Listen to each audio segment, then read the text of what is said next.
উনি আমাদেরকে আলটিমেটাম দিলেন সর্বোচ্চ 5 মিনিটের মধ্যে স্থান ত্যাগ করতে হবে। ওনারা বলতেছে যে কোটা আন্দোলন করি নাকি কেউ ভাত পায় না, কেউ কিছু পায় না, এখন হয় এখান থেকে ত্যাগ করতে হবে, নাইলে রাস্তায় নামলে ওরা আমাদেরকে পিটাবে।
সংগ্রামী বন্ধুগণ, যারা আজকে এখানে উপস্থিত হয়েছেন তাদেরকে সবাইকে বিপ্লবী অভিবাদন জানাই। আমরা বৈষম্য বিরোধী আন্দোলনের জন্য জড়ো হয়েছি।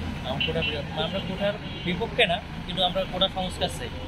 কুড়িগ্রাম সরকারি কলেজের শিক্ষার্থী, উনি ছাত্রলীগ মেবি, আমি জানি না কোনো নেতা কর্মী হতে পারে। উনি আমাদেরকে আলটিমেটাম দিলেন সর্বোচ্চ 5 মিনিটের মধ্যে স্থান ত্যাগ করতে হবে, নতুবা অন্য তারা তাদের কার্যকলাপ করবে। ওনারা বলতেছে যে কোটা আন্দোলন করি নাকি কেউ ভাত পায় না, কেউ কিছু পায় না, এখন হয় এখান থেকে ত্যাগ করতে হবে, নাইলে রাস্তায় নামলে ওরা আমাদেরকে পিটাবে। এই আলটিমেটাম দিয়ে গেল। ওনাকে আমরা নাম জানি না, মুখ দেখলেও আমরা চিনতে পারবো, কারণ আমরা ওই ছাত্রলীগের সাথে জড়িত না। আমরা কখনো এরকম মিটিং মিছিলে আমরা যাই না, এই জন্য আমরা ওনাকে নাম এবং তার বায়োডাটা সম্পর্কে সব কিছু আমরা বলতে পারবো না। এন্ড আবার যদি সামনে কখনো আসেন আমরা তাকে খুব ভালোভাবে চিন্তা করবো।